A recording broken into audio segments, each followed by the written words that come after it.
This episode is presented to you by NFL Sunday Ticket, now on YouTube and YouTube TV. With NFL Sunday Ticket on YouTube and YouTube TV, you can watch your favorite teams' out-of-market Sunday games, plus watch up to 4 games at once with Multiview. Don't miss the race to the playoffs. NFL Sunday Ticket is now just $39 when bundled with YouTube TV, where you get even more football. Visit youtube.com/Spotify offer to sign up now. Lowest price on YouTube TV with base plan. Rest of 2023 season. Terms and embargoes apply. No cancellations. Hey, Brad, you know how Nationwide is more than an insurance company? Yeah, they're one of America's largest financial services companies. We get that in a song like Business Life Retirement. Or Nationwide's there to protect. I'm kind of the jingle guy. Not sure I agree with that. Well, I'm not sure I like your hat. Well, it would never fit on you. Products issued by Nationwide Life Insurance Company or Nationwide Life and Annuity Insurance Company. The general distributor for variable products is Nationwide Investment Services Corporation, member FINRA, Columbus, Ohio. You can cross your fingers and all your toes during a data center migration. You can knock on wood, pluck a dozen four-leaf clovers, or look to your lucky stars for a successful office expansion. You could hold your breath, shut your eyes, and say all the well wishes to help avoid cyber attacks. But none of that truly helps you.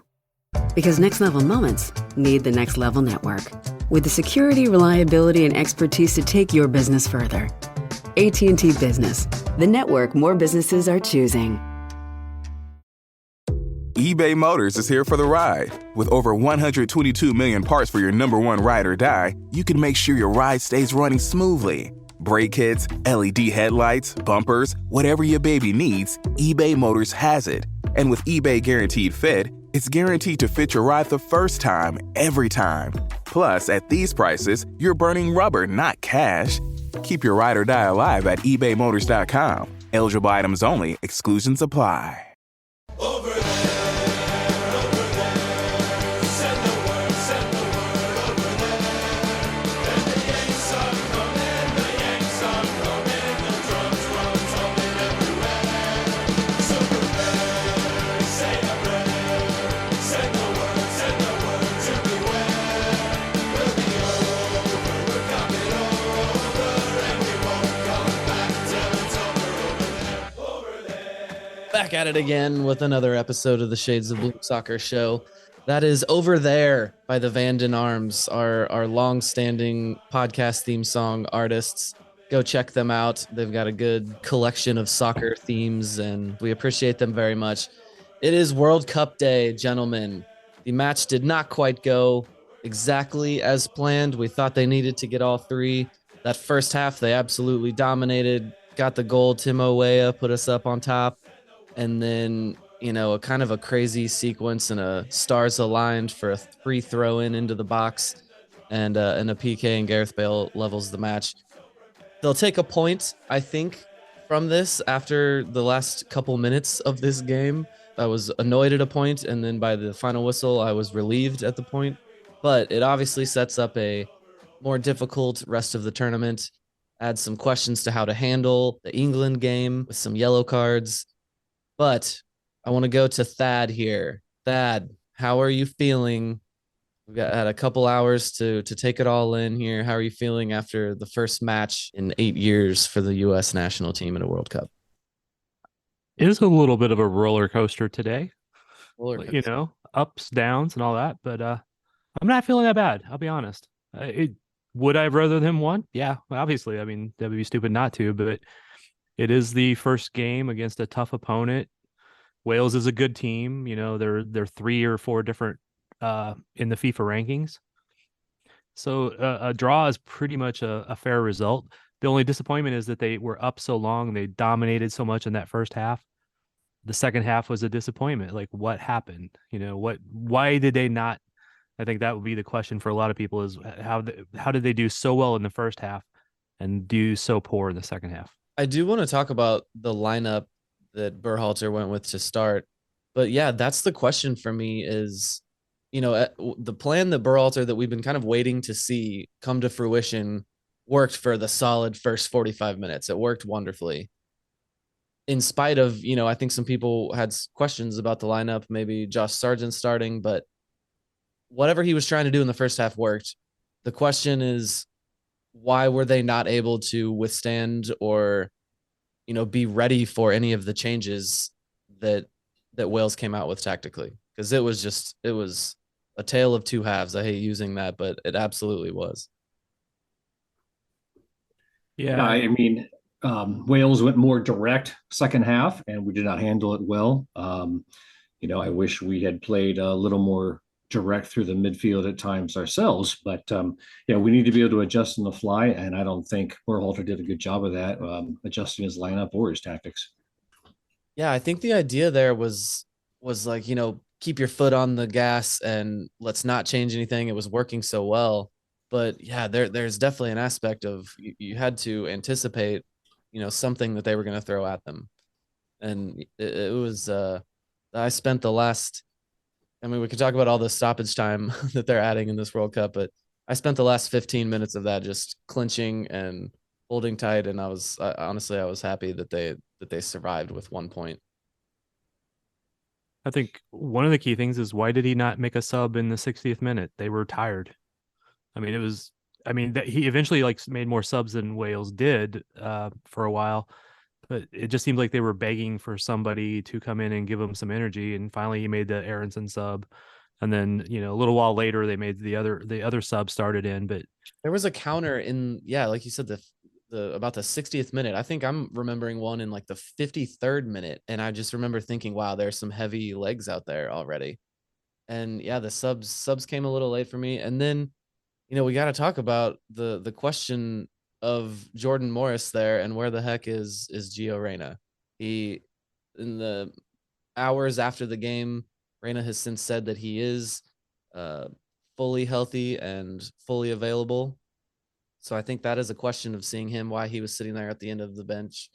in the post-game presser, Berhalter said that they were guarding against some tightness he had. He was healthy. There was not an injury, but there was some tightness, and they didn't want to risk him in that game. Okay, so that was Reyna clarifying he is 100% for the next game. Players versus coaches, right? So, well, no, see, I am seeing Giovanni Reyna 100% healthy despite absence from U.S. draw with Wales. I guess maybe he is still talking about. It's probably just not a good headline. Actually, the one line here is, he doesn't have to tell me why he didn't put me in or why he does, but I'm 100%. I'm good to go. Okay. So Berhalter said he was tight. And Reyna's like, I don't know why he didn't put me in. So there is a little bit of controversy there. So yeah, You gotta save something for England, right? Have some tactical surprise they got up their sleeve, right? That's the plan. Yeah, sure. Yeah, I do want to get to the tactics against England there, but I want to talk Josh Sargent. Now, as a proud redhead, I can't tell you how happy I was that a Midwestern redhead, specifically a Missouri redhead, was leading us into the desert for glory here. But how do we think he did? I heard some support of him at halftime, but I kind of forgot he was out there at times. Yeah, but is that his fault, or is it the fact that we could not handle the direct play of Wales in the second half, couldn't get Sargent the ball much, didn't play through the midfield at all? Yeah, and then the game strategy was down the wings with Weah and exactly right. Pulisic. So yeah, I don't know. Does he get the start again from that performance, or did they change up the tactics entirely facing an English team? Well, I would think that, and I was watching the England game, and their left center back seems a little suspect to me. I don't know, maybe it was just me, but I think Jesus with his movement maybe could be a little more effective against England with maybe Reyna on the wing. That combination might be able to unlock a little bit of English defense. I don't know. That's maybe hoping, grasping at straws, but there you go. I think Weah and Tyler Adams were two of the best players on the field for the U.S. Tyler Adams was just everywhere. There were all these like tense moments of, that half in possession, the half just lost possession, and he runs it down and just it's always these small things. It's not some big glaring play. He just runs into a spot, fills a gap, and then the pressure's off, or he just runs everything down. And Tyler Adams I think he made himself some money today. And I think Weah is on track to do that as well. I think I want to see him in all three games in a big role, and I think he's just gonna keep building. How many of you expected him to try to finish that with his left foot instead of the outside of his right? Yeah. Calm, cool, and collected though. Just poked For it home sure. like it was his job, and it is. So, and I know I say that I know that's just like kind of weird to say, but I don't know. That's our problem. Like we hadn't scored a goal in a long time in the World Cup, and I don't know that's what I was worried about going into this was that you knew Wales was going to sit back and that we were going to have to break it down. And I was just envisioning this game where we just couldn't freaking do it. And we missed a couple big chances and yeah, Weah got one and he put it away. And besides the Sargent one, though, off the post, did we really miss big chances? We only had what, 3 shots total? Yeah. Well, that sequence of, Right. of the post was, I'm calling that 2 looks on goal. The almost own goal. Yeah. Yeah, that was wild. And again, that's Weah. And from that right Right. side against that left back. Right. So according to this, we had 6 shots total, but only 1 on goal. Mhm. Wales had just as many shots on their keeper as we did. Remember that big save he had to make on that almost own goal right at the like near early on in the game. It was just a Right. bad joke. So yeah, I mean, at halftime, yeah, we felt pretty good about things, but I was hoping for a little quicker ball movement, a little more isolating players with a switch, maybe see that switch a little more often, a little quicker to the other side to isolate a winger. Didn't happen second half, obviously, but Acosta came in and Aronson, even when they came in, they seemed off. Their touches weren't strong, they weren't good. They just seemed to be off in there, and it didn't really help push the game forward at all for us. Acosta, I agree. I think Aronson did a lot of what he was doing. Wasn't far from perfect for sure, but Right. I think he was still a positive addition. I mean, we needed him to have some magic moment there. That's kind of what he was coming to Right. the game for. But yeah, Acosta, I beyond the game saving yellow card tackle there at the buzzer. That was his best contribution. I wanted to. I mean, that is kind of what he's in for there, right? Just kind of bang around and break things up. So he Yeah. was fine, but yeah, he didn't look. He wasn't as confident as we've seen him before. How about Jedi? What do you think of Jedi's play? Sad. I thought it was mostly good. Um, again, it just the dichotomy between the two halves is just so amazing. So in the first half, I thought he was pretty darn good. I mean, most everybody was. Going back to this Josh Sargent question a minute ago, though, I do think that the whole second half, because they couldn't keep the ball well, he was ineffective because he wasn't able to do anything, and he was having to track back and try to do stuff, and he did a lot of that part well. But so now back to Jedi for a second. I thought he was pretty good for most part. I'm happy with him. I was okay with Dest. I was okay with Ream. That's like you're not going to hear me say that often. Yeah, Tim Ream had a few good moments there. Looked really strong on the ball, got us out of pressure. Another thing in that second half is we struggled to clear the ball well. Yep. Jedi is Anthony Robinson for those. Right. No one had said the actual name after that. Yeah, Anthony Robinson looked very good. Again, that's just one of those outside on the wings. Everything was going through the wings there. I think trying to target that left back of theirs that I can't think of his name at the moment. So what else are we missing from the game? The substitutions. Jordan Morris coming in. Yeah, like I said, I think that was pretty expected from what Berhalter said his role would be. So, I mean, he was true to that, as for sure, whether you agree with that sub or not. But obviously, we'd rather see somebody else named Reyna. But And Haji Wright also came in. Just seeing him standing on the sideline and waiting to come in, I was like, yes, now we have a big dude in there that can maybe get his head on the ball.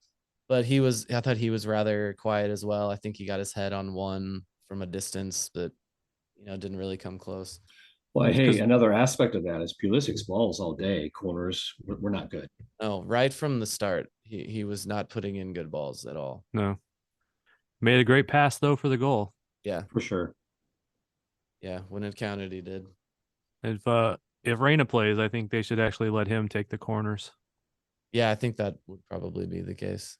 I'm not sure he's not going to like be the best in the world, but I think he's going to do a little bit better there. So this brings us to Friday versus England.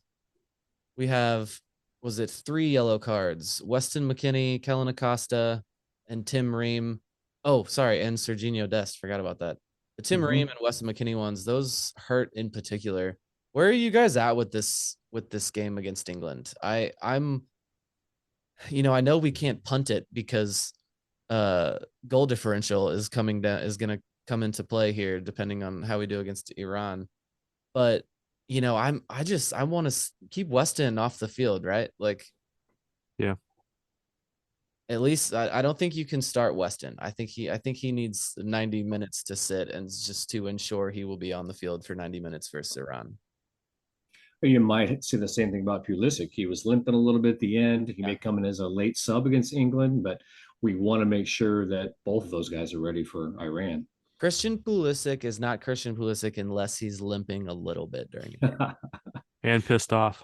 And pissed off because he's been kicked, because that's what all the teams know to do, kick Pulisic. Yeah, they do it well too.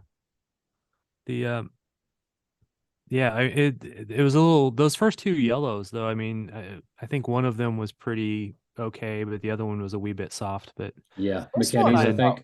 The first one, yes, I thought that one was soft. It was the yelling and screaming of the player when he went down. Yeah. And then not giving similar yellows to Wales for some of their fouls, but I mean, it's just the luck of the keeper. I mean, the way the refs the game. It's annoying. I don't want to whine about the refs too much. I'll be in the Peter Vermees club. Well, that's something too. Do you think Pulisic lets that get into his head too much when they do treat him physically like that? Does he whine to the refs too much, do you think? Or what do you guys think about that?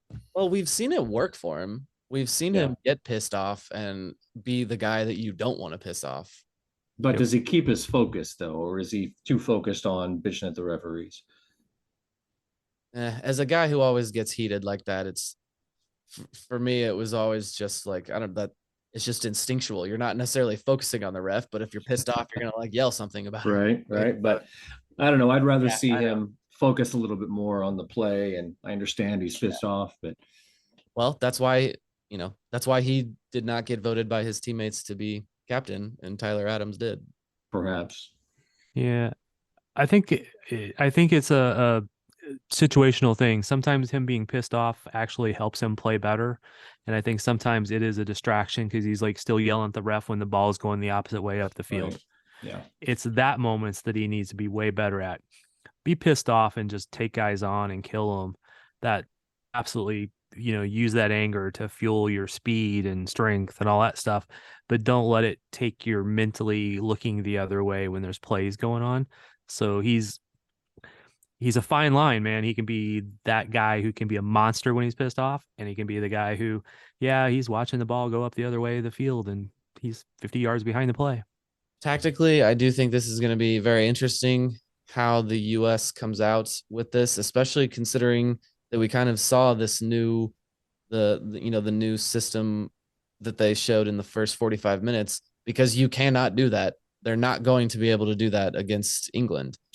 Now, you would think this would be the kind of game that the old classic American strategy of just, grind it out, gritty, tough match, or defensively organized, that would work out. And, I don't know. Is that how Berhalter is wanting to play now? Is he prepared like that? Did he bring the players to do that? Can we play like that, having given away 4 yellow cards in this match? Like, it's just gonna be very interesting how we do this, because if you can grind out a 0-0 and or a 1-0 loss, then then that sets us up as good as we possibly can against Iran. Well, I think your question, can we play like that, is the key question. When has this team played like that? Had to play like that, let's say, or at all? None. So I don't know I don't think that would be the tactic, because I don't think they're schooled in that. I don't think they're good at that. That's not what they're built for. Of course, going, like you said, head to head against England, no. But adjusting your framework a little bit, maybe a 4-2-3-1 instead of a 4-3-3, something like that, might be a little wiser against an England. Yeah. Go ahead.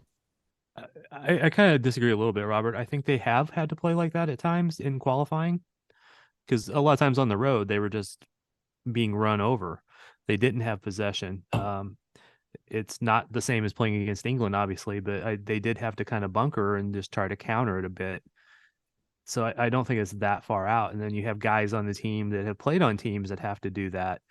Right. Leeds, 2 players from Leeds that have to do that because they play much higher talented teams. A couple guys from Fulham that have to do that because they play much higher talented teams. Right. Guys from Dallas who, have been schooled in dark arts and just messing with people. So, I do think they have that capability. Not a full bunker though, right? No, I mean, I don't see a full bunker, but I mean, I Right. could see a 5-3-2, or like you said, a 4-2-3-1 with, I don't know who the 2 very defensive midfielders would be, but Yeah. I could almost see like the 3 center back line, Zimmerman, Ream, Long, guys who can be strong, who can play against, and I'm not a fan of Long, obviously. Or so you could put in the other center back who I'm brain dead on right now. But they could do that and have that strength back there, and then just try to counter off of a Weah or Sargent, or somebody fast going forward, Pulisic. So Yeah, I fully expect to see Aaron Long center back for Ream in the next match. Of course, after Zimmerman, maybe for Zimmerman, who knows? yeah. Walker had a good game until that one play. Okay, how about what are some? Give me a very quickly change or two that you're making in the lineup for, like, player wise as opposed to formation for the England game. Thad.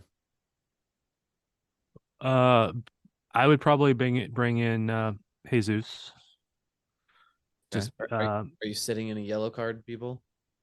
yeah. That's what I was just trying to like look at. I would not play McKennie because I think he absolutely needs to be there for the Iran game. If the US loses against England, it's bad, but it's not irrecoverable in theory, at least. Yeah. Depends on how many goals Wales put on Iran. When the US faces Iran, they will be tired. Mm-hmm. It'll be their hopefully they will have been beat up on. Obviously they're beat up on today. Wales will beat up on them a little bit, maybe. They were not as good as a lot of people thought they would be. And then one of the thoughts is that England could rest when they play Wales, but England's not going to rest too much against Wales because they want to beat Wales too. So there's that fine line of where does that fall. But I would probably sit McKennie, or at least only use him as a sub if needed. Same. Robert, what are you doing? I agree with Jesus up front. I would think we're definitely going to see Reyna this game. I talked about Pulisic maybe sitting out, being a late sub. I agree with McKennie. I think Musa and Adams will be in there. Aronson probably in the midfield. Who's going to be right back if Dest doesn't start then? Is it going to be Yedlin, you think? Yedlin, yeah. Yeah. And I would actually maybe start Morris in this game. Oh, wow. I'm not a fan of him, but the reason I say that For is Weah? yeah. Like I said, I'm not a fan of Morris, but he is strong. He does have some speed at times, and he could do some good on the counter. I think that's where his best spot is going to be. It's not going to be a possession game. I mean, not that he's the worst ever, but let him just get beat up out there against England before they have to play against Iran.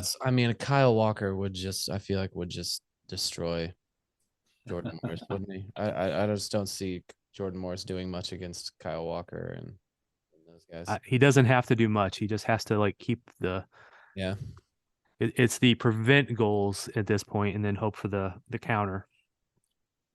Okay. Yeah, like I said, I'd ask you at the beginning here. After a few hours since the game has ended, I'm feeling a little better about it. We can take care of business against Iran, I think. And I'm still feeling optimistic. I was worried that the World Cup would be over after the first 90 minutes for us. So we're in it. I can still keep enjoying it. Yeah. All right, now, if this was a Bruce Arena coach team, if this was a Bob Bradley coach team, I'd be somewhat thinking, okay, we can get a draw out of the England game Do you guys feel that way about Berhalter at the helm? Like, you mean we're gonna win or lose? That we could get a draw out of England? Do you feel that's something that Berhalter is going to be able to Yeah, it's gonna be tactically to take care of? 2-2. 3-2? 2-2. 2-2? I think it's feasible. Yeah. I mean, it might, I'm not going to promise it's going to happen, obviously. US is a talented team, but England is, arguably one of the top three talented teams in the whole World Cup. Just, the players they have. So it's going to be a battle.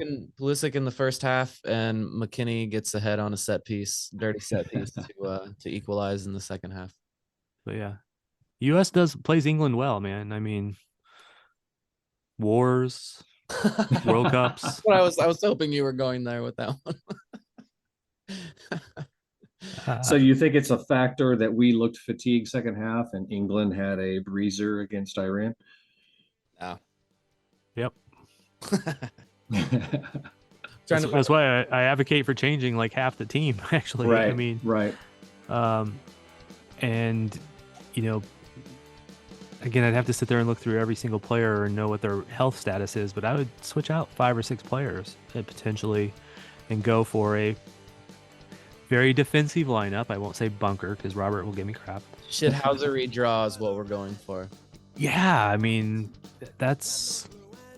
let those Dallas and Seattle players do their shit. That's right.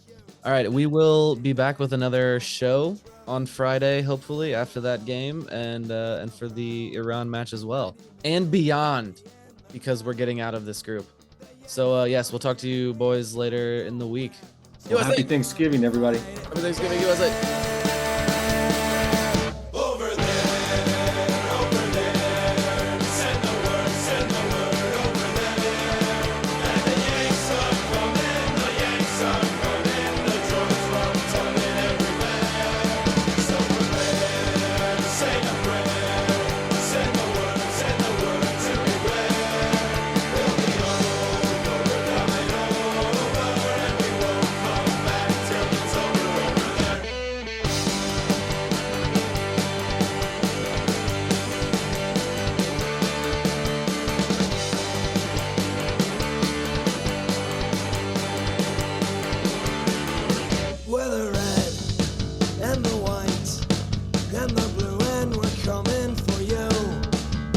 Take on the world and we'll take you too.